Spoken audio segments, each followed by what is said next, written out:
যদি তারা কেউ নির্বাচনী ক্ষমতার মাধ্যমে ক্ষমতায় এসে না থাকে, তাহলে কি আপনি বলবেন যে গণতন্ত্র আসার আগে 300 বছর আগে সারা পৃথিবী অন্ধকারাচ্ছন্ন ছিল, এই সারা পৃথিবীতে কোনো ভালো শাসক ছিল না, সারা পৃথিবীর মানুষেরা সবাই নির্যাতন এবং জুলুম অত্যাচারের মধ্যে ছিল, সারা পৃথিবীর সকল মানুষ? এটা কি কোনো যুক্তিযুক্ত কথা? যদি এটা যুক্তিযুক্ত কথা না হয়, তাহলে অবশ্যই আমাদের কাছে অপশন আছে যে আমরা গণতন্ত্রের বাইরে অন্য কোনো অপশনের দিকে যাব। অবশ্যই আমাদের কাছে অপশন আছে যে আমরা খেলাফত শাসনের কথা বলতে পারি, এটা আমাদের রাইটস। গণতন্ত্র তোমরা নিয়ে এসেছিলা ইউরোপিয়ান অন্ধকারাচ্ছন্ন যুগের কারণে। আমরা তো তোমরা যখন অন্ধকারের মধ্যে ছিলা 500 খ্রিস্টাব্দ থেকে নিয়ে 1500 খ্রিস্টাব্দ পর্যন্ত, ওই সময় তো আমরা মুসলমানেরা অন্ধকারের মধ্যে ছিলাম না। সুতরাং গণতন্ত্র তোমাদের প্রয়োজন, আমাদের প্রয়োজন নয়। গণতন্ত্র তোমাদের দরকার, ডেমোক্রেসি তোমাদের দরকার, আমাদের প্রয়োজন নয়। ডেমোক্রেসি তোমাদের প্রয়োজন হওয়ার পরে তোমরা বাস্তবায়ন করেছো, এখনও ডেমোক্রেসি তোমাদের এক্সপেরিমেন্টাল যুগ পার করছে। আমেরিকা এবং ব্রিটেনের মতো উন্নত দেশে যদি ডেমোক্রেসিতে সমস্যা থেকে থাকে, তাহলে আমাদের দেশের মতো অল্প আয়ের স্বল্প আয়ের মানুষদের জন্য আসলে ডেমোক্রেসি কতটুকু যায়? গণতন্ত্রকে প্রশ্ন করা শেখেন চোখ বন্ধ করে। একমাত্র সমাধান কোনোদিনই পৃথিবীর ইতিহাসে ডেমোক্রেসি ছিল না, আজও নয়, ভবিষ্যতেও হবে না, এবং এটা অবশ্যই একদিন ফল ডাউন করবে। এটা মনে রাখার এবং প্রশ্ন করার অনুরোধ। সম্মানিত উপস্থিতি, আজকে আমার সংক্ষিপ্ত জুমার খুতবার বিষয়বস্তু হচ্ছে প্রশ্নবিদ্ধ গণতন্ত্র। আমি আমার এই বক্তব্যে গণতন্ত্র হারাম, জায়েজ, শিরিক এই বিষয়গুলো নিয়ে আলোচনা করব, বিষয়টা এরকম না। বরং আমি চেষ্টা করব যে আমার এই আলোচনার যেটা মূল উদ্দেশ্য হবে সেটা হচ্ছে যে গণতন্ত্র এবং ডেমোক্রেসিকে আপনারা যে জায়গায় পৌঁছিয়ে দিয়েছেন, আসলেই কি সেটা সেই জায়গায় পৌঁছানোর মতো জিনিস? মানে আসলেই কি ডেমোক্রেসি প্রশ্নের ঊর্ধ্বে? তাকে কেউ কোনো প্রশ্ন করতে পারবে না? সে কি কোনো ইলাহি বিধান? তার মাঝে কি আসলে কোনো সমস্যায় নাই, একদম নির্ভুল? গণতন্ত্রের বিরুদ্ধে যদি কোনো আলেম সেটাকে শিরিক বলে, অথবা সেটাকে বেদাত বলে, অথবা সেটাকে যদি ভুল বলে বা আর কিছু বলে, আর কোনো হুকুম লাগায়, তাহলে কি আপনি সেই আলেমকে মূর্খ বলবেন? মূলত আমি গণতন্ত্র সম্পর্কে, গণতন্ত্রের ইতিহাস থেকে নিয়ে শুরু করে গণতন্ত্রের বর্তমান অবস্থা আপনার সামনে তুলে দিয়ে শুধু আপনাকে এতটুকু বোঝাতে চাই যে আপনি গণতন্ত্রকে প্রশ্ন করতে পারেন, তার স্থায়িত্ব নিয়ে প্রশ্ন করতে পারেন, তার কার্যক্ষমতা নিয়ে প্রশ্ন করতে পারেন। আপনি তাকে প্রশ্ন করতে পারেন এইটার বিষয়ে যে সে ইসলামী খেলাফতের বিপরীতে দাঁড়াতে পারবে কিনা। আপনি তাকে প্রশ্ন করতে পারেন এই জায়গা থেকে যে ডেমোক্রেসি একদম নির্ভুল কিনা। সেই জন্য আজকে আমাদের আলোচনার কয়েকটা অংশ আছে। প্রথম অংশে আমরা আলোচনা করব যে আসলে ডেমোক্রেসি বলতে কি বোঝায় বা গণতন্ত্র বলতে কি বোঝায়। দ্বিতীয় অংশে আমরা আলোচনা করব যে পৃথিবীতে কেন আসলে গণতন্ত্রের প্রচলন হয়েছিল এবং কখন কিভাবে গণতন্ত্রের প্রচলন হয়েছিল এবং এটাকে একটা আদি শাসন ব্যবস্থা। তৃতীয় অংশে আমরা আলোচনা করব যে পৃথিবীর কোন দেশে কখন গণতন্ত্র প্রতিষ্ঠা হয়েছিল। চতুর্থ অংশে আমরা আলোচনা করব পৃথিবীর শ্রেষ্ঠ দুই প্রবক্তা গণতন্ত্রের, ইংল্যান্ড এবং আমেরিকার গণতন্ত্রের বর্তমান অবস্থা। পঞ্চম অংশে আমরা আলোচনা করব যে গণতন্ত্র সম্পর্কে পৃথিবীর শ্রেষ্ঠ ঐতিহাসিকগণ, পৃথিবীর শ্রেষ্ঠ সমাজ বিশারদগণ গণতন্ত্র সম্পর্কে কি বলেছেন। এবং সর্বশেষ পয়েন্টে আমরা এটা নিয়ে আলোচনা করব যে পৃথিবীর আদি শাসন ব্যবস্থা আসলে কি ছিল। আমরা যদি সর্বপ্রথমে আসি যে আসলে গণতন্ত্র বলতে কি বোঝায়, একদম সহজ ভাষায় যদি আমি বলি, তাহলে গণতন্ত্রের সবচেয়ে বড় থিওরি হচ্ছে যে যেইখানে জনগণ সকল ক্ষমতার উৎস, জনগণকে যেখানে সার্বভৌম ক্ষমতার মূল উৎস মনে করা হয় এবং যেখানে নাগরিকের কথা বলার অধিকার, নাগরিকের মানবিক হিসেবে অধিকার এবং শাসনাধিকার সহ যে সমস্ত বিষয়গুলো সংরক্ষণ করা প্রয়োজন, সেই সমস্ত বিষয়গুলো যেই শাসন ব্যবস্থাটা সংরক্ষণ করে সেটা গণতন্ত্র। শুনতে অনেক ভালো শোনায় যে গণতন্ত্র জনগণের অধিকার নিয়ে কথা বলে, গণতন্ত্র মানুষকে কথা বলার পূর্ণ অধিকার দেয়, মানুষ হিসেবে তার পূর্ণ অধিকার দেয়। গণতন্ত্র শাসন ক্ষমতাগুলোকে বা আইন প্রণয়নের সিস্টেমকে বিভিন্নভাবে শ্রেণীবিন্যাস করে, এই জন্য এখানে জুলুম নির্যাতন হওয়ার সম্ভাবনা থাকে না। এই জাতীয় একটা সিস্টেমের নাম হচ্ছে গণতন্ত্র, যেইটার মূল উৎস হচ্ছে জনগণ। মানে জনগণ যা চাইবে গণতন্ত্র তাই করবে বা গণতন্ত্রে তাই ঘটবে, এটাই গণতন্ত্রের মূল থিওরি। আবার যদি এক বাক্যে বলি তাহলে আমি বলবো যে গণতন্ত্রের সব কথার উপরে যে কথাটা আছে সেটা হচ্ছে জনগণ। জনগণ যা চাইবে গণতন্ত্র তাই করবে। আমি আমার বক্তব্যের প্রত্যেকটা অংশের সাথে একটা করে প্রশ্ন রেখে যাব। গণতন্ত্রের সবচেয়ে বড় থিওরি যদি এইটা হয় যে জনগণ সার্বভৌম ক্ষমতার উৎস, জনগণ যা চাইবে তাই হবে, তাহলে আমার প্রশ্ন হচ্ছে যে জনগণকে কি এইটা প্রশ্ন করা উচিত নয় এবং জনগণের কাছ থেকে কি এই উত্তর নেওয়াটা উচিত নয় যে জনগণ আসলে গণতন্ত্র চায় কিনা, জনগণ আসলে গণতন্ত্রের বিপরীতে ইসলামী খেলাফত চায় কিনা। আমরা বাংলাদেশের 18 কোটি মানুষ, এর মধ্যে অনেক আমরা মুসলমান, 90% মুসলমান। আমরা 90% মুসলমান কি চাই, গণতন্ত্র নাকি ইসলামী শাসন ব্যবস্থা? এইটা গণতন্ত্র আমাদেরকে প্রশ্ন করবে কিনা এবং আমাদের থেকে গণতন্ত্র উত্তর নিবে কিনা, এটা আমার প্রথম পয়েন্টের সাথে প্রশ্ন। দ্বিতীয় হচ্ছে যে ডেমোক্রেসির বাইরে পৃথিবীব্যাপী বিভিন্ন ধরনের শাসন ব্যবস্থা আছে। আমরা কোনোটাকে বলতে পারি প্লুটোক্রাসি, কোনোটা হচ্ছে অ্যারিস্টোক্রাসি, কোনোটা হচ্ছে অলিগার্কি, কোনোটা হচ্ছে কমিউনিস্ট ওয়ান পার্টি রুল, কোনোটা হচ্ছে মেরিটোক্রাসি, থিওক্রাসি, এই ধরনের বিভিন্ন শাসন ব্যবস্থা আছে। এই সকল শাসন ব্যবস্থার মধ্যে পৃথিবীব্যাপী আসলে গণতন্ত্রের উত্থান কখন ঘটে? গণতন্ত্র কি পৃথিবীর আদি শাসন ব্যবস্থা?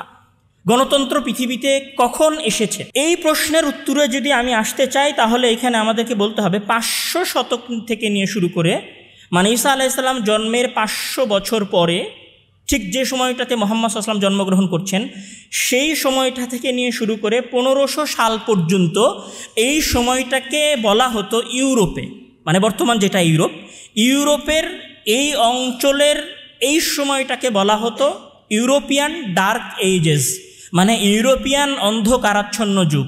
আবার মনে রাখেন, ঠিক যেই সময় মুহাম্মদ সাল্লাল্লাহু আলাইহি ওয়াসাল্লাম জন্মগ্রহণ করতেছেন সেই সময় থেকে নিয়ে শুরু করে 1500 শতকের মধ্যবর্তী এই সময়টাকে ইউরোপিয়ান পরিভাষায় ইউরোপিয়ান অঞ্চলগুলোর জন্য বলা হয় ডার্ক এজেস, অন্ধকারাচ্ছন্ন যুগ।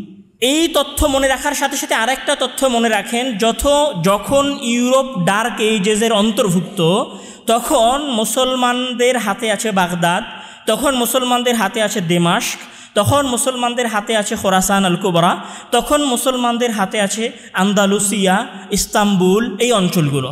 মানে মুসলমানেরা তখন অন্ধকারাচ্ছন্ন নয়, মুসলমানদের তখনকার সময়টা হচ্ছে ইসলামের ইতিহাসের সর্বশ্রেষ্ঠ আলোকায়নের যুগ। দুইটা বিষয় মাথায় রাখেন, একটা হচ্ছে ইউরোপিয়ান ডার্ক এজেস আর ইসলামিক ইনলাইটমেন্টের যুগ। মানে যখন আমাদের আলোকায়ন, যখন আমরা আলোকিত, যখন আমরা জ্ঞান বিজ্ঞানের শীর্ষ চূড়ায়, তখন ইউরোপ হচ্ছে অন্ধকারাচ্ছন্ন যুগ।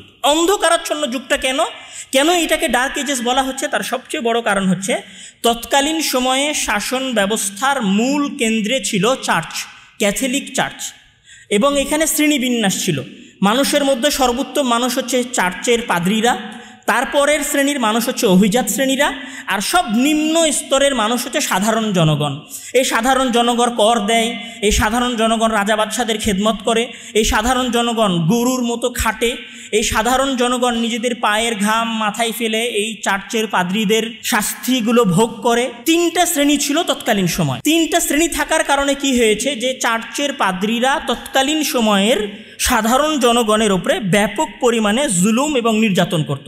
শুধু জুলুম নির্যাতন করত নয়, ক্ষমতা তাদের হাতে ছিল, পাদ্রীদের হাতে এবং অভিজাত শ্রেণীর হাতে, এবং তারা নিজেদের ইচ্ছামতো মানুষকে পরিচালনা করতে পারত, এবং মানুষের কাছে জ্ঞান চর্চা করার কোনো অধিকার ছিল না, যেটা মানুষের মৌলিক অধিকার, যেটা ইসলামের মৌলিক অধিকার, যে একজন মানুষ জ্ঞান চর্চা করবে। এই জন্য মূলত ইসলামে মক্তবের সিস্টেম আছে, এই জন্য মূলত ইসলামের প্রথম আয়াত হচ্ছে ইকরা। তার বিপরীতে চার্চ সিস্টেমে তৎকালীন যুগে জ্ঞান কুক্ষিগত করা ছিল চার্চের কাছে। যেমন আমি যদি 2-1টা উদাহরণ দিই, যে সর্বপ্রথম 1600 শতকে গিয়ার্দানো ব্রুনো উনি যখন বলেন যে পৃথিবী সূর্যের চারপাশে ঘোরে, তখন ওনাকে জীবন্ত পুড়িয়ে হত্যা করা হয়। গ্যালিলিও যখন বলেন যে ওনার dialogue concerning the two chief world সিস্টেমের মধ্যে যখন উনি বলেন পৃথিবী সহ বাকি সকল নক্ষত্র সূর্যকে কেন্দ্র করে ঘুরছে, তখন ওনাকে বন্দি করা হয়। কেন বন্দি করা হয়? কেননা ওনার এই কথাটা তৎকালীন যুগের বাইবেল এবং চার্চের পাদ্রীদের কথার বিরুদ্ধে ছিল, এবং ওই সময় একটা প্রচলন ছিল, তারা যে কোনো মানুষকে হেরেটিক ঘোষণা করে, ধর্মদ্রোহী ঘোষণা করে তাকে যে কোনো ধরনের শাস্তি দিতে পারত। এবং এখানে ইনকুইজিশন নামে চার্চের একটা শাসন ব্যবস্থা ছিল, যেই শাসন ব্যবস্থার মাধ্যমে তারা লক্ষাধিকেরও বেশি মানুষকে হত্যা করেছে। এবং 4th শতকে যখন হিব্রু ভাষা থেকে বাইবেলকে, মানে খ্রিস্টান ধর্মের মূল গ্রন্থ বাইবেলকে যখন ল্যাটিন ভাষায় অনুবাদ করা হয়, এবং ল্যাটিনের পরে যখন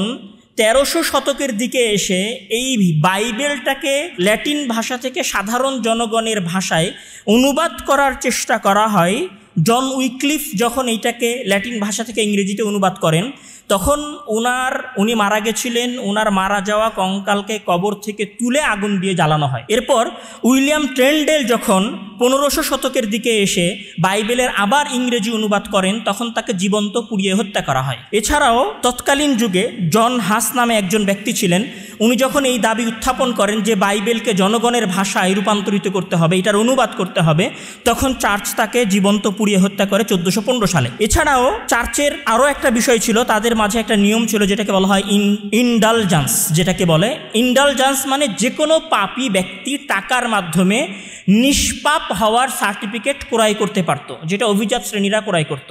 মূলত চার্চের এই সমস্ত অত্যাচার এবং জুলুম নির্যাতনের বিপরীতে এইখানে মানুষজন স্বাধীন হওয়া শুরু করে। মানুষজন নিজেদের স্বাধীন হওয়ার আলাদা আলাদা থিওরি দেওয়া শুরু করে। যেমনভাবে মার্টিন লুথার 1517 সালে উনি 95 থিসিস নামে তৎকালীন চার্চের বিরুদ্ধে একটা বিশাল গবেষণা প্রবন্ধ প্রকাশ করেন। এরপরে 1600 শতকের দিকে এসে sir Isaac Newton Principia Mathematica, John Locke এসে কনসার্নিং হিউম্যান আন্ডারস্ট্যান্ডিং, জর্জ এক রুসো তার দ্য সোশ্যাল কন্ট্রাক্ট, এছাড়াও Montesquieu the spirit of the law, এই জাতীয় বই যখন মানুষের সামনে লেখে, মানুষকে এটা বোঝানো শুরু করে যে দেখো চার্চ এই অভিজাত শ্রেণী তোমাদের উপরে যে জুলুম করতেছে, যে এই অত্যাচার করতেছে, এই অত্যাচার থেকে মুক্তি পাওয়ার জন্য তোমাদেরকে এই চার্চের এই ধর্মীয় সিস্টেম থেকে বের হতে হবে এবং এইটার জন্য মনুষ্যপ্রণীত সম্পূর্ণ আলাদা একটা সিস্টেমের প্রয়োজন। মূলত তাদের এই কথাগুলো থেকেই গণতন্ত্রের উত্থান হয়েছিল। এখানে একটা জিনিস মনে রাখতে হবে যে চার্চের পাদ্রীদের অভিজাত শ্রেণীর নির্যাতনের বিপরীতে মানুষ ধর্মের বিকল্প শাসন ব্যবস্থা খুঁজতেছে, ধর্মের বিকল্প শাসন ব্যবস্থা। এই ঘটনা থেকে মূলত অনেকগুলো বিষয় এসেছে। এই ঘটনা থেকে এসেছে ডেমোক্রেসি, এই ঘটনা থেকে এসেছে নারীবাদী, এই ঘটনা থেকে এসেছে মানুষের মানবাধিকার নিয়ে কথা বলা, এই ঘটনাগুলো থেকে এসেছে যে রাষ্ট্র এবং ধর্ম দুটো একসাথে চলতে পারবে না, দুইটাকে আলাদা আলাদাভাবে চলতে হবে। এই সময়ের যেটা সবচেয়ে বড় জিনিস বা সবচেয়ে বড় যে বিপ্লবটা ঘটেছিল এই সময়ে, সেই বিপ্লবটা ঘটেছিল ফ্রান্সে। ফ্রান্সে সবচেয়ে বড় বিপ্লব ঘটেছিল চার্চের পাদ্রীদের বিরুদ্ধে, তৎকালীন যুগের অভিজাত শ্রেণীর নির্যাতনের বিরুদ্ধে। এবং এইখান থেকেই মূলত গণতন্ত্রের মূল উৎপত্তি ঘটে, যেটা এরিক হবসন তার বই দ্য এজ অফ রেভলিউশনের মধ্যে বলেছেন, the ideas of the France revolution led the foundation for liberal democracies world wide. মানে ফ্রান্সের এই রেভলিউশন, যেটা ইউরোপিয়ান অন্ধকারাচ্ছন্ন যুগের কারণে তৈরি হয়েছিল, যে রেভলিউশন, যে বিপ্লব, এই বিপ্লবের সবচেয়ে বড় জায়গা ছিল ফ্রান্স। আর ফ্রান্সের এই ফরাসি বিপ্লবের পরে যে সারা পৃথিবীব্যাপী যে অভ্যুত্থান ঘটেছিল শাসন ব্যবস্থার, সেই শাসন ব্যবস্থার নাম ছিল ডেমোক্রেসি, গণতন্ত্র। অর্থাৎ এখানে কোনো চার্চ, কোনো অভিজাত শ্রেণী, কোনো পাদ্রী, কোনো ধনিক শ্রেণী মানুষকে শাসন করতে পারবে না, বরং জনগণই জনগণকে শাসন করবে। এই থিওরির উৎপত্তি ঘটে ফরাসি বিপ্লবের সময়। এবং এই ফরাসি বিপ্লবের পরে, ফরাসি বিপ্লবটা আমরা বলতে পারি যে ফরাসি বিপ্লব 1804 থেকে নিয়ে শুরু করে 1900 শতকের মধ্যবর্তী এই সময়টা হচ্ছে ফরাসি বিপ্লবের সময়। এই ফরাসি বিপ্লবের পরে যে সমস্ত দেশে গণতন্ত্র প্রতিষ্ঠা হয়, সবচেয়ে ভালো যে সমস্ত দেশে গণতন্ত্র আছে তার মধ্যে একটা হচ্ছে নরওয়ে। নরওয়েতে গণতন্ত্র প্রতিষ্ঠা হয় 1814 সালে, আইসল্যান্ডে গণতন্ত্র প্রতিষ্ঠা হয় 1944 সালে, সুইডেনে গণতন্ত্র প্রতিষ্ঠা হয় 1866 সালে, ফিনল্যান্ডে গণতন্ত্র প্রতিষ্ঠা হয় 1906 সালে। মানে আমরা বলতে পারি যে 1800 শতকের আগে পৃথিবীর সবচেয়ে ভালো ডেমোক্রেটিক অঞ্চলগুলোতে, পৃথিবীর সবচেয়ে ভালো গণতান্ত্রিক যে দেশগুলো আমরা বলছি, সেই দেশগুলোতে গণতন্ত্র ছিল না। মানে আপনি যদি বলেন যে বর্তমান পৃথিবীর সবচেয়ে ভালো গণতন্ত্র আছে কোথায়, EIU এর মতে সবচেয়ে ভালো গণতন্ত্র আছে পৃথিবীর 20টা দেশে। এর মধ্যে সুইডেন আছে, আইসল্যান্ড আছে, নিউজিল্যান্ড আছে, ডেনমার্ক আছে। তো এই দেশগুলোতে গণতন্ত্র এসেছে কখন? 1800 শতকের পরে। এইখান থেকে একটা প্রশ্ন বের হয়ে আসে যে 1800 শতকের পরে যদি এই দেশগুলোতে গণতন্ত্র আসে, তাহলে গণতন্ত্রের আগে এই দেশগুলোর লক্ষ হাজার বছরের ইতিহাসে কি এরা শুধু অন্ধকারের মধ্যেই ছিল? এদের কাছে কি কোনো আলোই ছিল না? এরা কি শুধু অমানুষই ছিল? এখানে কি অন্য কোনো সিস্টেম ছিল না? এই প্রশ্নের পরে আসি আমরা পরের পয়েন্টে, যে বর্তমান পৃথিবীর গণতন্ত্রের সবচেয়ে বড় দুই প্রবক্তা ইংল্যান্ড এবং আমেরিকা, গণতন্ত্র কখন শুরু হয়েছিল এবং গণতন্ত্রের বর্তমান অবস্থা কী?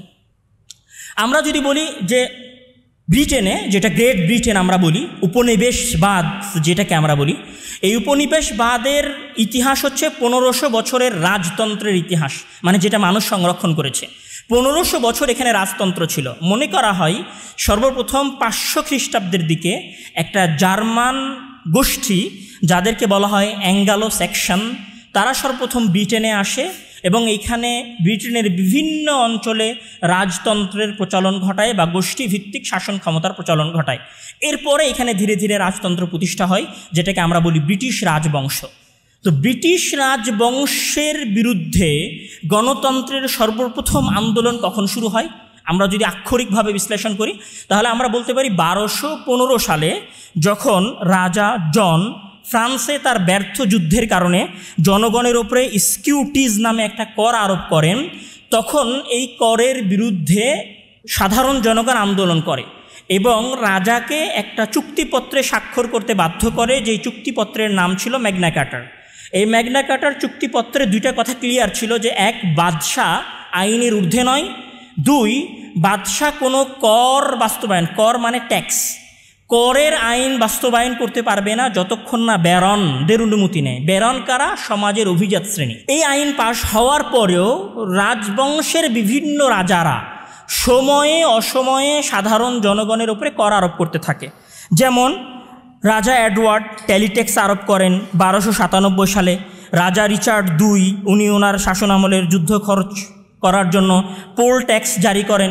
এই পোল ট্যাক্সের বিপরীতে 1831 খ্রিস্টাব্দে ক্যান্টারবারি, কেন্ট, এসেক্স অঞ্চলে কৃষকেরা বিদ্রোহ করে। এরপরে রাজা চার্লস শিপ মানি কর আরোপ করেন 1630 সালে। এরপরে রাজা হেনরি তার ব্যক্তিগত বিবাহ এবং যুদ্ধের খরচ চালানোর জন্য ফোর্সড লোন চালু করেন। মূলত এই সমস্ত অযোচিত অত্যাচারমূলক করের বিপরীতে ব্রিটেনের মানুষগণ একদম বিতৃষ্ণার্ত, বিরক্ত হয়ে গেছিলেন এবং দফায় দফায় তারা বিভিন্ন ধরনের আন্দোলন করেছেন। এই আন্দোলনগুলো যখন হয়েছে তখন যেমন 1327 সালে রাজা এডওয়ার্ডকে ক্ষমতা থেকে অপসারণ করা হয়েছে।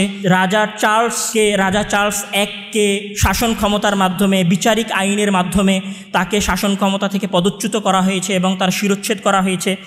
এই সমস্ত ঘটনার সাথে সাথে 1832 সালে যখন সর্বপ্রথম রিফর্ম অ্যাক্ট জারি করা হয়, এই অ্যাক্ট জারি করার মাধ্যমেই মূলত বলতে পারা যেতে পারে যে গণতন্ত্রের মূল স্রোতধারা শুরু হয়।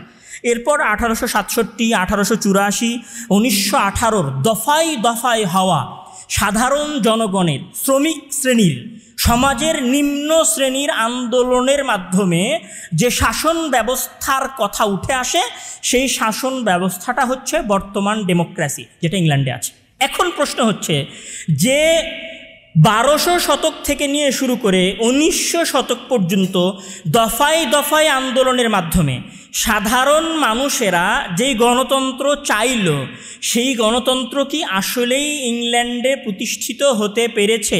প্রতিষ্ঠিত হতে পারেনি। তার কিছু উদাহরণ। তার প্রথম উদাহরণ হচ্ছে যেখানে হাউস অফ লর্ড আছে। তার দ্বিতীয় উদাহরণ হচ্ছে এখন পর্যন্ত নির্বাচনগুলোকে নিয়ন্ত্রণ করে ধনিক শ্রেণীরা। তৃতীয় কথা হচ্ছে যে জনগণের যারা বার্তাবাহক, মানে জনগণের কথা যারা শাসকদের নিকটে পৌঁছায়, নিউজ পেপার বা গণমাধ্যমগুলো স্বাধীন নয়। তিনটা পয়েন্টের প্রথম পয়েন্ট হচ্ছে house of lords. House of লর্ডটা কি? হাউস অফ লর্ড হচ্ছে 780 জন সদস্যের একটা শুরা সিস্টেম, আমরা বলতে পারি ইসলামিক শব্দে, মানে একটা পরামর্শ সভা, পরামর্শ সংসদ, 780 জন সদস্যের। এই 780 জন সদস্যের একজন সদস্যও জনগণের মাধ্যমে নির্বাচিত হয়ে আসেন না। তারা হয় চার্চের পাদ্রী, হয় বংশানুক্রমে তারা ওই আসনটা পেয়েছেন, অথবা তাদেরকে নির্দিষ্ট একটা গোষ্ঠী নির্বাচন করেছে। এই 780 জন সদস্যের হাউস অফ লর্ড, যেটাকে পুরনো ভাষায়, মানে তাদের পুরনো ভাষায় বললে ব্যারন, এদের কাজ কি? এরাই মূলত ইংল্যান্ডের মূল নীতি নির্ধারক। তাহলে সর্বপ্রথম যে কথাটা ফুটে উঠল সেটা হচ্ছে যে নির্বাচন বলে জনগণের যে কথাটা বলা হচ্ছে সেটা আসলে কিছুই না। শাসন ক্ষমতায় সিদ্ধান্ত কারা নেয়? হাউস অফ লর্ডেরা নেয়, যারা কেউ নির্বাচনে অংশগ্রহণ করে আসে না। এটা হচ্ছে প্রথম কথা। দ্বিতীয় কথা আমরা বললাম যে নির্বাচনে ব্যাপক টাকার ছড়াছড়ি আছে। আমি ভোটে দাঁড়াবো, মানুষ আমাকে আমার যোগ্যতার বলে ভোট দিবে, কিন্তু আমাকে যদি টাকা দিয়ে মানুষের ভোট কিনতে হয় তাহলে অবশ্যই আমি অযোগ্য নেতা। এখন ব্রিটেনে টাকা দিয়ে ভোট কেনা হয়। তার সবচেয়ে বড় প্রমাণ কি? তার সবচেয়ে বড় প্রমাণ হচ্ছে কনজারভেটিভ একটা পার্টি আছে ইংল্যান্ডে, টোরি পার্টি 2019 সালের নির্বাচনে তারা তৎকালীন প্রধান ধনী ব্যবসায়ীগুলোর কাছ থেকে প্রায় 1 কোটি পাউন্ড অনুদান পায়। কেন অনুদান পেয়েছে একটা পার্টি? অবশ্যই ওই ধনিক শ্রেণীর ক্ষমতায় যাওয়ার পরে সে প্রতিনিধিত্ব করবে। ট্রান্সপারেন্সি ইন্টারন্যাশনাল ইউকে তাদের একটা report the influence of big money on UK পলিটিক্সে 2021 সালের একটা রিপোর্ট, সেখানে উল্লেখ করা হয়েছে যে British democracy is at risk from the disproportionate influence of money. মানে ইংল্যান্ডের গণতন্ত্র অর্থের যথেচ্ছা ব্যবহারের কারণে রিস্কের মধ্যে আছে, মানে সেটা ভালোভাবে কাজ করতে পারছে না গণতন্ত্র ধনিক শ্রেণীর টাকার কারণে। এছাড়াও সবচেয়ে ভয়ঙ্কর বিষয় হচ্ছে ব্রিটিশ হাউস অফ কমন্সের 1/3 এমপি মন্ত্রীরা হচ্ছেন ধনী এবং অভিজাত শ্রেণী। স্যাম ফ্রিডম্যান এবং ড্যানিয়েল লরিসন তাদের একটা রিপোর্ট প্রকাশ করেছিলেন, যেই রিপোর্টের মধ্যে তারা বলেছিলেন 2020 সালে class remains a significant barrier in UK politics. মানে এখন পর্যন্ত ইউকের রাজনীতিতে গণতন্ত্রে শ্রেণীবিন্যাস, মানে মানুষের উচ্চ শ্রেণী এবং নিম্ন শ্রেণীটা একটা বিশাল বাধা হয়ে দাঁড়িয়ে আছে ডেমোক্রেসির মাঝখানে। 2015 সালে দ্য গার্ডিয়ানের একটা রিপোর্টে বলা হয়, ক্যাশ অফ অ্যাক্সেস স্ক্যান্ডাল নামে একটা রিপোর্ট প্রকাশ পায়। সেই রিপোর্টে বলা হয়েছে যে প্রধানমন্ত্রীর সাক্ষাৎ পাওয়া যায় 2,50,000 পাউন্ড যদি কেউ খরচ করে তাহলে প্রধানমন্ত্রীর সাক্ষাৎ পেতে পারে। এবং ইউরোপিয়ান ইউনিয়ন থেকে বের হয়ে যাওয়ার যে আন্দোলন হয়েছিল, ব্রেক্সিট আন্দোলন, সেই আন্দোলনটা কারা ঘটিয়েছিল? অভিজাত শ্রেণী ঘটিয়েছিল, জাস্ট নিজেদের ফায়দার জন্য। এইটার বিষয়ে পিটার গেইগান, উনি ওনার democracy for sale, dark money and dirty politics 2020 সালে উনি বলেছেন, dark money influence Brexit more than we admitted. মানে আমরা যা জানি তার চাইতেও বেশি ব্রেক্সিট এই আন্দোলনটাকে অভিজাত শ্রেণী ঘটিয়েছিল, জাস্ট শুধুমাত্র নিজেদের ফায়দার জন্য। এটা গেল এই অংশগুলোর, এই রেফারেন্সগুলোর মাধ্যমে যে সারমর্মটা বেরিয়ে আসে সেটা হচ্ছে যে ইংল্যান্ডের পলিটিক্স বা ইংল্যান্ডের গণতন্ত্র সাধারণ মানুষের সাথে কানেক্টেড নয়, বরং এটা কানেক্টেড হচ্ছে ধনিক শ্রেণীর সাথে, যেটা তাদের বিভিন্ন সংস্থার রিপোর্ট প্রকাশ করতেছে। এরপরে আসেন তৃতীয় পয়েন্ট, যে আমি একজন সাধারণ মানুষ, আমি আব্দুর রহমান, আমি যে আমার নিজের কথা বলবো, আমি যে আমচত্বরে দাঁড়িয়ে বিদ্রোহ করব, সমাবেশ করব, বিক্ষোভ মিছিল করব, যেটা ডেমোক্রেসিতে জায়েজ বা বৈধ, আমার এই বিক্ষোভ মিছিল, আমার এই আন্দোলনটাকে সরকার পর্যন্ত পৌঁছাবে কে? অবশ্যই বাংলাদেশের নিউজ পেপারগুলো। এখন ইংল্যান্ডের এই জনগণের বার্তাবাহক নিউজ পেপারগুলো যদি পলিটিশিয়ানদের হয়, যদি ধনিক শ্রেণীর হয়, তাহলে মানুষের বিদ্রোহ যদি ধনিক শ্রেণীর বিরুদ্ধে যায়, তাহলে এই নিউজ পেপারগুলো কি মানুষের সংবাদ সরকার পর্যন্ত পৌঁছাবে? পৌঁছাবে না। এটাকে ভিন্নভাবে ম্যানিপুলেট করবে। তার সবচেয়ে বড় প্রমাণ হচ্ছে ইউকের বহু দৈনিক পত্রিকা, যেমন the sun, the daily mail, Telegraph, এগুলো সব বিভিন্ন ধনী কর্পোরেট বিজনেসম্যানদের। মিডিয়া রিফর্ম কোয়ালিশনের মতে উনি বলেছেন যে just three companies control 90% the national news paper of UK. মানে ইউকের মাত্র 3টা কোম্পানি 90% গণতন্ত্রকে নিয়ন্ত্রণ করে। গণমাধ্যম, নিউজ পেপার, মিডিয়াগুলোও যদি ধনিক শ্রেণীর হাতে থাকে, তাহলে এখানে তো সাধারণ জনগণের কথা বলারও অপশন থাকলো না। মানে সাধারণ জনগণ গণতন্ত্র প্রতিষ্ঠা করেছিল নিজেদের অধিকার আদায়ের জন্য, কিন্তু দেখা গেছে যে সাধারণ জনগণ ঘুরে ফিরে অভিজাত শ্রেণীর টাকার বেড়াজালের মধ্যে, টাকার জিঞ্জিরের মধ্যে আবদ্ধ হয়ে গেছেন। এছাড়াও ইংল্যান্ডের কিছু শ্রেষ্ঠ দার্শনিক এবং গবেষক, যেমন ক্যামব্রিজ ইউনিভার্সিটির পলিটিক্যাল ডিপার্টমেন্টের একজন অধ্যাপক ডেভিড রুনসিম্যান, উনি ওনার বই হাউ ডেমোক্রেসি ইন্ড, এই বইয়ের মধ্যে উনি বলেছেন যে একদিনে একবারে হুট করেই গণতন্ত্র ইংল্যান্ডে শেষ হয়ে যাবে, তার অযোগ্যতার কারণে বিষয়টা এরকম না, বরং গণতন্ত্র শেষ হয়ে যাবে নিষ্ক্রিয়তার মাধ্যমে। মানে গণতন্ত্র ফাংশন করবে না, যেমনটা এখন ঠিক মতো করতেছে না। গণতন্ত্র ফাংশন না করার কারণে গণতন্ত্র ধ্বংস হয়ে যাবে। মার্টিন উলফ, যিনি ফাইন্যান্সিয়াল টাইমসের একজন গবেষক, উনি ওনার গবেষণার মধ্যে বলেছেন যে ইউকের ডেমোক্রেসিতে, ইউকের গণতন্ত্রে এখন দুইটা জিনিস সবচেয়ে বেশি পরিলক্ষিত হচ্ছে। এক, টাকার প্রভাব, আর 2, কূটকৌশল, মানে চালবাজি। দুইটা জিনিস ইংল্যান্ডের ডেমোক্রেসিতে সবচেয়ে বেশি দেখা যাচ্ছে, টাকার প্রভাব এবং কূটকৌশল। পিট্রোবর্ন ওনার বই দ্য অ্যাসল্ট অন ট্রুথের মধ্যে বলেছেন, British democracy has been captured by oligarchy of donors, lobbyists and media tycoons. মানে ইংল্যান্ডের ডেমোক্রেসি, ইংল্যান্ডের গণতন্ত্র সীমাবদ্ধ হয়ে গেছে, বন্দী হয়ে গেছে ধনিক শ্রেণীর হাতে। বিজনেস টাইকুনস যারা, বড় বড় ব্যবসায়ী যারা, তাদের হাতে ইংল্যান্ডের ডেমোক্রেসি কারাবদ্ধ হয়ে গেছে। এইটা হচ্ছে পৃথিবীর সর্বশ্রেষ্ঠ গণতন্ত্রের প্রবক্তা, যারা আমাদেরকে গণতন্ত্র শিক্ষা দেয়, যারা আমাদের উপরে সন্ত্রাস বিরোধী তকমা দেয় গণতন্ত্রের বিরুদ্ধে কথা বলার কারণে, যারা আমাদেরকে জঙ্গি বানায় খেলাফত শাসন কায়েম করতে চাওয়ার কারণে তাদের দেশেও গণতন্ত্র ঠিকমতো ফাংশন করে না। তৃতীয় কথায় আসি, আমেরিকার গণতন্ত্রের কি অবস্থা এবং কত সালে আমেরিকায় গণতন্ত্র প্রতিষ্ঠা হয়েছিল। 1776 সালে আমেরিকা গ্রেট ব্রিটেন থেকে স্বাধীনতা লাভ করে। 1787 সালে আমেরিকার সর্বপ্রথম সংবিধান লেখা হয় এবং 1789 সালে সর্বপ্রথম ইলেকট্রাল কলেজের ভোটে, মানে নির্দিষ্ট কিছু ব্যক্তির ভোটে, মানে শুরা সদস্যদের ভোটের মাধ্যমে একজন ব্যক্তি আমেরিকার ইতিহাসের প্রথম প্রেসিডেন্ট হয়ে আসেন, যাকে আমেরিকার জাতির ফাদার, যেমন আমাদের দেশেও জাতির পিতা বলা হয়, সেরকম আমেরিকান জাতির পিতা হচ্ছেন জর্জ ওয়াশিংটন। জর্জ ওয়াশিংটনের দুইটা কথা আমি বলি। জর্জ ওয়াশিংটন উনি কোনো দলের নেতা ছিলেন না, সাধারণ মানুষ ছিলেন, উনি কোনো দল থেকে আসেন নাই। দ্বিতীয় কথা হচ্ছে যে উনি নির্বাচনের মাধ্যমে নেতা নির্বাচিত হন নাই। উনাকে কারা নেতা বানিয়েছে? ওই দেশের শুরা কমিটি। এখন প্রশ্ন হচ্ছে যে যখন আমেরিকা স্বাধীন হলো ব্রিটেনের কাছ থেকে, এইটা আমেরিকার সবচেয়ে ডিফিকাল্ট সময়, কঠিন সময়। এখানে একটা প্রশ্ন উত্থাপন করছে, আমি বলেছি যে আমি আমার কথার সাথে সাথে প্রশ্ন উত্থাপন করব। আমেরিকার সবচেয়ে কঠিন সময়ে নেতা নির্বাচিত হচ্ছে শুরা সদস্যদের মাধ্যমে।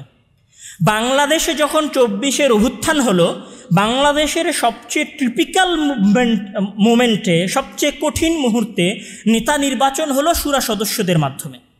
সিরিয়ায় যখন সবচেয়ে কঠিন মুহূর্ত আসলো, তখন সিরিয়ার প্রেসিডেন্ট হলেন তৎকালীন মুজাহিদদের পরামর্শের মাধ্যমে আহমদ আশ-শারা, আর আমাদের দেশে হলেন ডক্টর ইউনুস, আমেরিকায় হলেন জর্জ ওয়াশিংটন।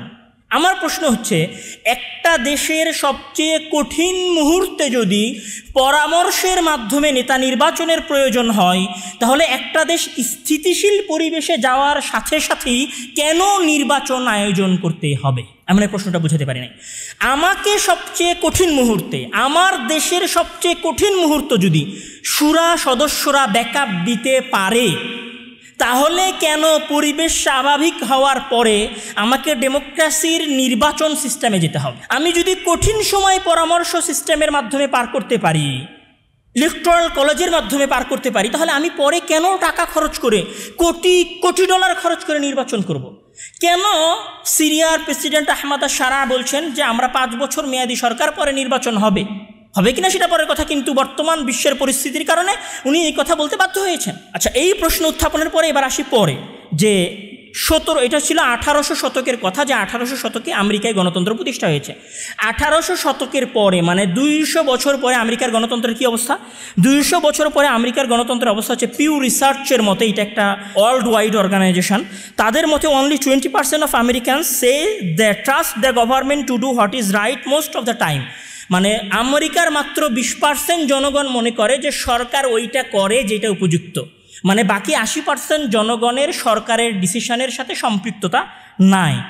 গ্যালাপ নামে একটা আন্তর্জাতিক গবেষণা সংস্থা আছে, তারা বলেছেন যে কংগ্রেস অ্যাপ্রুভাল রেটিং অনলি 80%, অর্থাৎ আমেরিকার 10 জনে মাত্র 2 জন ব্যক্তি কংগ্রেসের সিদ্ধান্তের সাথে, কংগ্রেসের মতামতের সাথে, মানে আমেরিকান গভর্নমেন্টের সাথে একমত পোষণ করে। এরপরে আসেন তৃতীয়, the economist intelligence unit EIU এর মতে আমেরিকান ডেমোক্রেসি, EIU এটা হচ্ছে একটা বিশ্ব সংস্থা যারা পৃথিবীর গণতন্ত্রের মান নির্ণয়ন করে যে কোন দেশে কেমন গণতন্ত্র আছে। তাদের মতে পৃথিবীতে মাত্র 20টা দেশে ভালো গণতন্ত্র আছে। তাহলে 193টা দেশের মধ্যে যদি 20টা দেশে ভালো গণতন্ত্র থাকে, বাকি 170টা দেশে গণতন্ত্র নাই, তো বাকি 170টা দেশের মানুষ কি অত্যাচারিত, নির্যাতিত, জুলুমের শিকার, একদম অনাহারে অর্ধাহারে ধ্বংস হয়ে যাচ্ছে? বিষয়টা কি আসলে এরকম? তো তারা একটা রিপোর্ট দিয়েছে, যেই রিপোর্টে তারা আমেরিকার ডেমোক্রেসিকে ফল্ড ডেমোক্রেসি, মানে ব্যর্থ গণতন্ত্র হিসেবে উল্লেখ করেছে। আমেরিকার গণতন্ত্র কেন ব্যর্থ গণতন্ত্র, তার সবচেয়ে বড় প্রমাণ হচ্ছে যে সাধারণ জনগণের গণতান্ত্রিক এই নির্বাচনের উপরে ভরসা নাই। তার সবচেয়ে বড় প্রমাণ কি, 2020 সালে যখন জো বাইডেন নির্বাচিত হয়ে আসলেন, তখন 2021 সালের 6 জানুয়ারি ওনার যে উদ্বোধনী অধিবেশন হয়েছিল, সেই উদ্বোধনী অধিবেশনে ডোনাল্ড ট্রাম্পের পার্টির জনগণেরা হামলা চালিয়েছিল এবং ওই হামলায় 7 জন আমেরিকান মারা যায়, শত শত মানুষ আহত হয়। কেন হামলা চালিয়েছিল? তারা মনে করত, মানে 70% ডোনাল্ড ট্রাম্পের পার্টির 70% মানুষ মনে করত যে 2020 সালে আমেরিকায় যে নির্বাচন হয়েছে সেই নির্বাচনে চুরি হয়েছে, সঠিক নির্বাচন হয় নাই। মানে আমেরিকান জনগণের নির্বাচনের উপরে ভরসা নাই। এরপরে আসেন, আমেরিকান নির্বাচনটাও ধনিক শ্রেণীর হাতে বিকৃত। সেটা কিভাবে? প্রিন্সটন ইউনিভার্সিটির অধ্যাপক মার্টিন গিলনেজ এবং নর্থ ওয়েস্টার্ন ইউনিভার্সিটির অধ্যাপক বেঞ্জামিন আইপেজ তারা একটা গবেষণা চালিয়েছিলেন। আমি সময় সংক্ষেপের কারণে একটু তাড়াতাড়ি শেষ করার চেষ্টা করব। ওনার ওই গবেষণা প্রবন্ধে ওনারা দুইজন একটা গবেষণা প্রবন্ধ করেছিলেন। যেই গবেষণায় ওনারা 1981 সাল থেকে নিয়ে শুরু করে 2002 সাল পর্যন্ত আমেরিকান সরকার যে 1800টা নীতি বা বিল পাশ করেছেন বা 18টা ডিসিশন নিয়েছেন, সেই ডিসিশনগুলোকে বিশ্লেষণ করেছেন। কোন আঙ্গিকে বিশ্লেষণ করেছেন? যে এই 1800টা ডিসিশনের সাথে কাদের সম্পর্ক বেশি, অভিজাত শ্রেণীর, ধনিক শ্রেণীর নাকি সাধারণ শ্রেণীর? তো ওনারা বিশ্লেষণ করে দেখেছেন যে এই 1800টা ডিসিশনের সাথে সাধারণ জনগণের অ্যাকচুয়ালি কোনো সম্পর্কই নাই। এই ডিসিশনগুলো এসেছে মূলত ধনিক শ্রেণীর কাছ থেকে, বিজনেস টাইকুনদের কাছ থেকে, যারা আমেরিকার বড় বড় বিজনেসম্যান অথবা আমেরিকার যে ইহুদি লবি অথবা যে ডিপ স্টেট, সেই ডিপ স্টেট যে সিদ্ধান্ত চেয়েছে মূলত সেই সিদ্ধান্তগুলোই বাস্তবায়ন হয়েছে। এই নিউজ প্রকাশিত হওয়ার পরে Volks, the Atlantic, the new yorker, এই টিভি চ্যানেলগুলোতে এটা নিয়ে ব্যাপক আলোচনা এবং সমালোচনার শুরু হয়। এরপরে শুধু আরও নয়, এবং আচ্ছা এইটা কেন ঘটেছিল, আরও একটা কথা আছে আমেরিকার পলিটিক্সে, সেটা হচ্ছে যে মিডিয়া পোলারাইজেশন এবং পলিটিক্যাল পোলারাইজেশন, দুইটা সমস্যা। যেই সমস্যার কথা জর্জ ওয়াশিংটন তার বক্তব্যের মধ্যে বলেছিলেন। জর্জ ওয়াশিংটন তার বিদায়ী বক্তব্যে 1997 সালে উনি 2 বার নির্বাচিত হলেন নেতা। তৃতীয়বারের নির্বাচন থেকে উনি স্বেচ্ছায় সরে দাঁড়ালেন যে আমি তৃতীয়বার নির্বাচনে দাঁড়াবো না বা আমাকে তোমরা ক্ষমতায় দিও না। কথা বলে 1997 সালে উনি একটা বিদায়ী ভাষণ দিয়েছিলেন। যেই বিদায়ী ভাষণে উনি একটা গুরুত্বপূর্ণ কথা বলেছেন। যেই গুরুত্বপূর্ণ কথা কি ছিল? উনি ব্যাপকভাবে দলকেন্দ্রিক শাসন ব্যবস্থাকে ঘৃণা করতেন।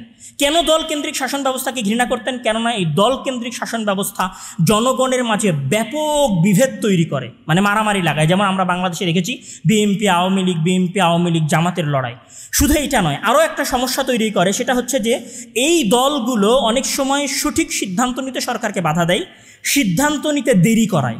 এই 3টে কারণে জর্জ ওয়াশিংটন ডেমোক্রেসির এই দলকেন্দ্রিক সিস্টেমকে ঘৃণা করতেন।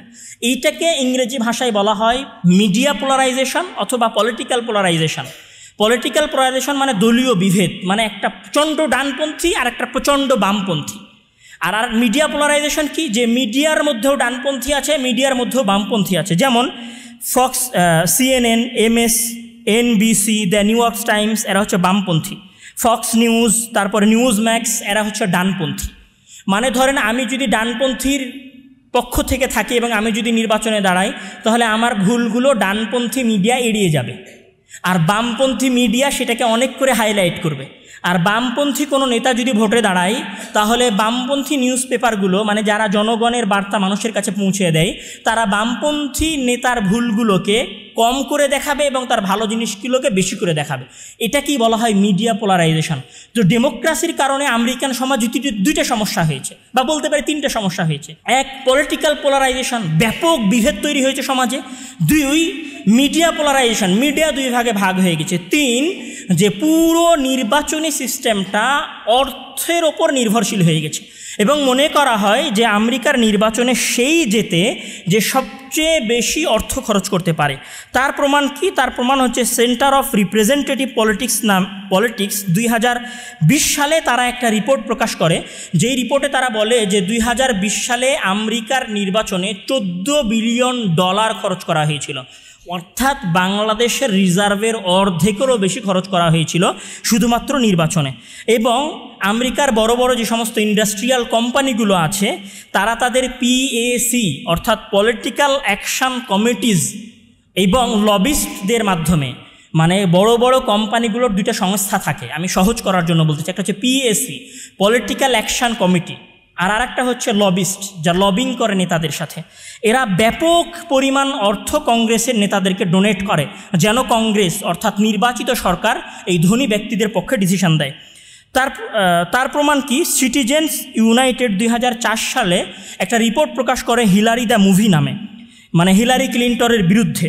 সেই রিপোর্টে তারা হিলারি ক্লিন্টন কী কী অপকর্ম করেছে সেগুলো তারা নিয়ে আসার চেষ্টা করেছিল, কিন্তু পরবর্তীতে ফেডারেল ইলেকশন কমিশন এই রিপোর্টটা প্রকাশ করতে বাধা দেয়। তার বিপরীতে সিটিজেন্স ইউনাইটেড আমেরিকান যেটা বলা হয় বিচার বিভাগ, সেখানে তারা কেস দায়ের করে, কিন্তু সেই কেস দায়ের করার পরেও আমেরিকান সুপ্রিম কোর্টের রিপোর্টও তাদের পক্ষে আসে নাই, বরং আমেরিকান সুপ্রিম কোর্ট 2010 সালে একটা সিদ্ধান্ত জানায় যে কোনো পিএসি অর্থাৎ যে কোনো ধনিক শ্রেণী নেতাদেরকে নিজেদের পক্ষে টানার জন্য অর্থ খরচ করতে পারবে। এই জন্য দেখা গেছে যে 2012 সালের প্রেসিডেন্ট নির্বাচনে মিট রমনি নামে একজন প্রেসিডেন্ট প্রার্থী ছিলেন, যার জন্য রিস্টোর আওয়ার ফিউচার নামে একটা পিএসি সংস্থা প্রায় $142 মিলিয়ন খরচ করেছিল। এছাড়াও মনে করা হয় যে এই নির্বাচনে ডোনাল্ড ট্রাম্পের জয়ের সবচেয়ে বড় কারণ ছিল ইলন মাস্কের অবাধ টাকা পয়সা খরচ। তৃতীয়, আমেরিকার গভর্নমেন্টের যেটা সবচেয়ে বড় সমস্যা সেটা হচ্ছে যে আমেরিকায়ও লন্ডনের মতো হাউস অফ লর্ডের ন্যায় ইলেকট্রাল কলেজ আছে। এই ইলেকট্রাল কলেজের কাজ হচ্ছে তারা প্রেসিডেন্ট নির্বাচন করে। আমেরিকার প্রেসিডেন্টরা মানে ডোনাল্ড ট্রাম্পের আগে জো বাইডেনের আগে বারাক ওবামার আগে জর্জ ডব্লিউ বুশ, ইনাদেরকে মানে আমেরিকার প্রেসিডেন্টকে কোনো সময় সাধারণ জনগণ নির্বাচন করতে পারে না। আমেরিকায় প্রেসিডেন্টকে নির্বাচন করে ইলেকট্রাল কলেজ, এটা তাদের একটা সুরা কমিটি বলা যেতে পারে। যেমন আমরা দেখেছি কম ভোট পাওয়ার পরেও ক্ষমতা এসেছিলেন জর্জ ডব্লিউ বুশ তার শাসনামলে, মানে 2000 সালের দিকে, এবং জনগণের কম ভোট পাওয়ার পরেও প্রথমবার ক্ষমতায় এসেছিলেন ডোনাল্ড ট্রাম্প। মানে জনগণের বেশি ভোট দিলেই যে প্রেসিডেন্ট হবে বিষয়টা এরকম না। আমরা যদি এই সকল কথাগুলোর সামারাইজেশন করি তাহলে দাঁড়াবে যে আমেরিকান ডেমোক্রেসি 3 ধরনের মানুষের হাতে বন্দী। 1, ধনিক শ্রেণীর হাতে বন্দী; 3, মিডিয়ার হাতে বন্দী; 4, ইলেকট্রাল কলেজের হাতে বন্দী। অর্থাৎ 200 বছর ধরে যেই দেশটা গণতন্ত্রকে ফাংশন করার, গণতন্ত্রকে কার্যক্ষম করার চেষ্টা করতেছে, সেই দেশটাতে 200 বছর পরে এসেও, মানে 1800 শতক ধরলে বর্তমান 2020 সাল, মানে 220 বছর পরেও গণতন্ত্র ভালোভাবে ফাংশন করতেছে না। এখন পর্যন্ত গণতন্ত্র তাদের দেশে এক্সপেরিমেন্টাল যুগ, মানে পরীক্ষামূলক যুগ পার করতেছে। তাহলে আমরা বাংলাদেশ 50 বছরের একটা দেশ কিভাবে গণতন্ত্রকেই নিজেদের সকল সমস্যার একমাত্র সমাধান মনে করতে পারি? এরপরে আসেন আমরা এখন দেখব যে পৃথিবীর শ্রেষ্ঠ ঐতিহাসিক বা শ্রেষ্ঠ সমাজ বিশারদগণ গণতন্ত্র সম্পর্কে কি বলেছেন। পৃথিবীর ইতিহাসের সর্বশ্রেষ্ঠ দার্শনিকদের একজন হচ্ছেন প্লেটো, যাকে আমরা না মানলেও সারা পৃথিবী মানে। প্লেটো তার বিখ্যাত গ্রন্থ দ্য রিপাবলিক এই বইয়ের মধ্যে গণতন্ত্রের 5 থেকে 7টা সমস্যার কথা বলেছেন ওনার বইয়ের 6ষ্ঠ অধ্যায়, যেখানে উনি বলেছেন যে গণতন্ত্রে, আমি ওনার মূল বাক্যগুলো পড়তে পারছি না সময় স্বল্পতায়, যেখানে উনি বলেছেন যে গণতন্ত্র হচ্ছে একটা বিশৃঙ্খল সিস্টেমের জন্ম দেয়। গণতন্ত্র জনগণের সাথে বেশি রিলেটেড হওয়ার কারণে এখানে অযোগ্য শ্রেণী চলে আসে।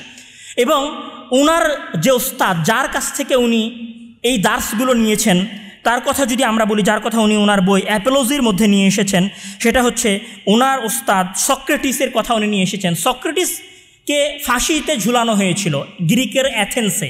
সাধারণ জনগণ, মানে অধিকাংশ জনগণ ভোট দিয়েছিল, তাই সক্রেটিসের ফাঁসি হয়েছিল।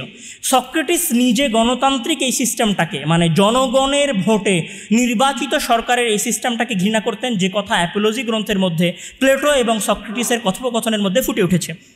এছাড়াও সক্রেটিসের ছাত্র হচ্ছে প্লেটো, প্লেটোর ছাত্র হচ্ছে অ্যারিস্টোটল, আর অ্যারিস্টোটলের ছাত্র হচ্ছে পৃথিবীর ইতিহাসের সর্বশ্রেষ্ঠ শাসক দ্য গ্রেট আমি ওনার নাম এই মুহূর্তে ভুলে যাচ্ছি, যিনি পুরো পৃথিবীর ওপরে শাসন প্রতিষ্ঠা করেছিলেন ঈসা আলাইহিস সালাম জন্মেরও বহু আগে। ওনারা কেউ গণতান্ত্রিক এই সিস্টেমে বিশ্বাসী ছিলেন না। এরপরে যদি আমরা আরও কিছু বিখ্যাত ব্যক্তিদের উক্তি নিয়ে আসি, যেমন নম চমস্কি উনার বই রিকুয়েম ফর দ্য আমেরিকান ড্রিমের মধ্যে বলেছেন যে modern democracies are often captured by powerful corporate interest who manipulate policies to serve their own agenda. মানে অধিকাংশ সময় গণতন্ত্র ক্যাপচার্ড হয়ে যায় ধনিক শ্রেণীর হাতে এবং ধনিক শ্রেণী তাদের এজেন্ডা বাস্তবায়ন করার চেষ্টা করে। উইনস্টন চার্চিল 1947 সালের 11ই নভেম্বর হাউস অফ কমন্সে দেওয়া একটা বক্তব্যে বলেছিলেন, পৃথিবীর সবচেয়ে ওস্ট শাসন ব্যবস্থা হচ্ছে গণতন্ত্র, অর্থাৎ পৃথিবীর সবচেয়ে বেকার শাসন ব্যবস্থা হচ্ছে গণতন্ত্র, যদি না সেটাকে অন্য কোনো শাসন ব্যবস্থার সাথে তুলনা করা হয়। Samuel P Huntington political order in changing সোসাইটির মধ্যে বলেছিলেন, যেই দেশগুলোতে শক্তিশালী প্রতিষ্ঠান নাই, অর্থাৎ শক্তিশালী আইন ব্যবস্থা নাই, শক্তিশালী শাসন ব্যবস্থা নাই, সেই দেশগুলোতে ডেমোক্রেসি সমস্যা তৈরি করতে পারে, পলিটিক্যাল ইনস্টেবিলিটি নিয়ে আসতে পারে, যেমন আমাদের বাংলাদেশ। অর্থাৎ সকল দেশের জন্য গণতন্ত্র নয়।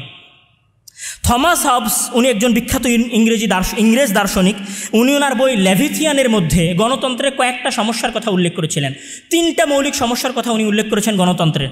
তার মধ্যে সবচেয়ে বড় গণতন্ত্রের সমস্যা হচ্ছে যে গণতন্ত্র এমন বিভেদ সৃষ্টি করে জনগণের মধ্যে যে জনগণ একটা পার্টি আর একটা পার্টির বিরুদ্ধে যুদ্ধ ঘোষণা করে, যেমনটা আমরা 17 বছর বা আমাদের বাংলাদেশের বিগত 50 বছরের ইতিহাসে দেখেছি যে লগি বৈঠারা ধানের শীষকে মারে, আর ধানের শীষ ক্ষমতায় আসলে লগি বৈঠাকে মারে। উনি যে দ্বিতীয় সমস্যার কথা উল্লেখ করেছেন থমাস হবস ওনার বইয়ের মধ্যে, সেটা হচ্ছে যে জাস্ট পলিটিক্যাল বিরোধিতা করার কারণে অনেক সময় সুন্দর ডিসিশনগুলো নেওয়াও সম্ভব হয় না। মানে ধরেন আমি বিএনপি একটা ভালো ডিসিশন নিতে চাচ্ছি, আওয়ামী লীগ ভেটো দিয়ে আমার ভালো ডিসিশনটাও নিতে দিচ্ছে না, এটা হচ্ছে ডেমোক্রেসির প্রবলেম। এটা থমাস হবস বলেছেন। থমাস কার্লাইল, উনি স্কটিশ দার্শনিক, উনি ওনার বই লেটার ডে প্যাম্পলেটসের মধ্যে উনি গণতন্ত্রের সমালোচনা করেছেন, যেখানে উনি পার্লামেন্টকে টক শপ মানে জাস্ট মানুষের কথা বলার জায়গা হিসেবে উল্লেখ করেছেন। উনি কেন কথা বলার জায়গা হিসেবে উল্লেখ করেছেন তার উনি ব্যাখ্যা করেছেন ওনার বইয়ের মধ্যে। ওনার আরেকটা বই আছে পাস্ট অ্যান্ড প্রেজেন্ট, যেই বইয়ের মধ্যে উনি অতীত ইংল্যান্ড এবং আধুনিক ইংল্যান্ডের তুলনা করে অতীত ইংল্যান্ড মানে রাজতন্ত্রের ইংল্যান্ড বেশি ভালো ছিল এটা প্রমাণ করার চেষ্টা করেছেন। এছাড়াও ওনার 6টা বক্তব্য আছে on hero warship and the heroic in history.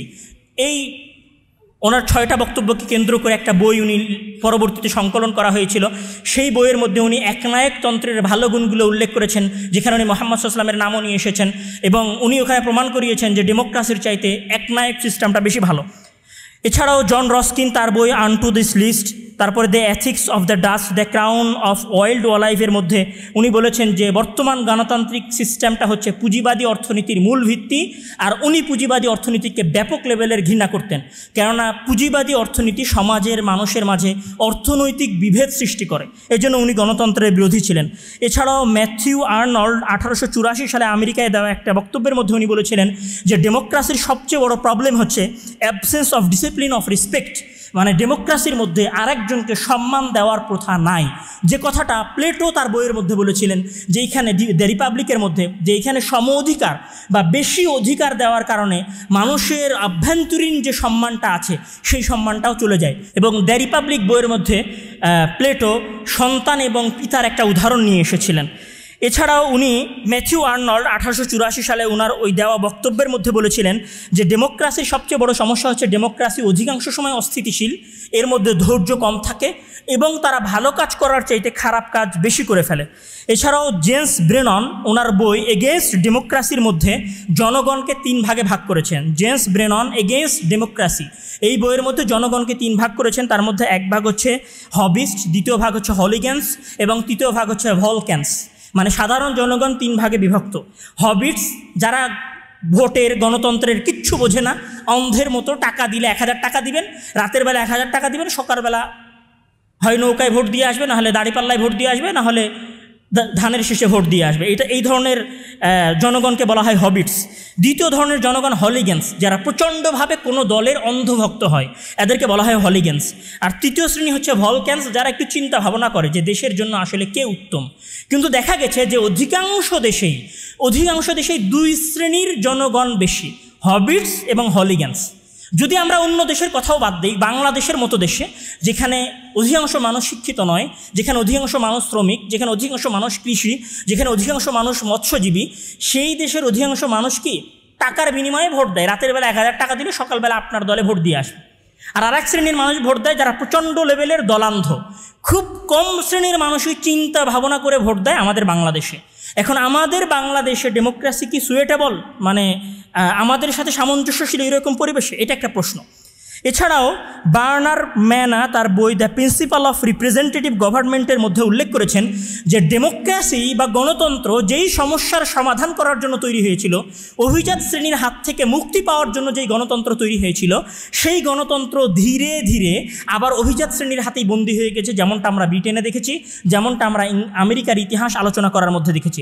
এবং উনি ওনার বইয়ের মধ্যে উল্লেখ করেছেন যে জনগণ শুধুমাত্র গণতন্ত্রে, জনগণ শুধুমাত্র অডিয়েন্স অফ ডেমোক্রেসি, মানে এরা শুধু দেখে যে কিভাবে ক্ষমতার পালাবদল হচ্ছে, কিন্তু এদের কিছু করার থাকে না, যেমনটা আমরা আমেরিকান পিউ রিসার্চের গবেষণাতেও দেখেছি। এছাড়াও 20 শতাব্দীর ইতালিয়ান চিন্তাবিদ ভিলফোর্ড পারেটো, গায়েতানো মাস্কো, ওনারা বলেছেন যে গণতন্ত্র একটা সম্পূর্ণ বিভ্রান্তিকর সিস্টেম।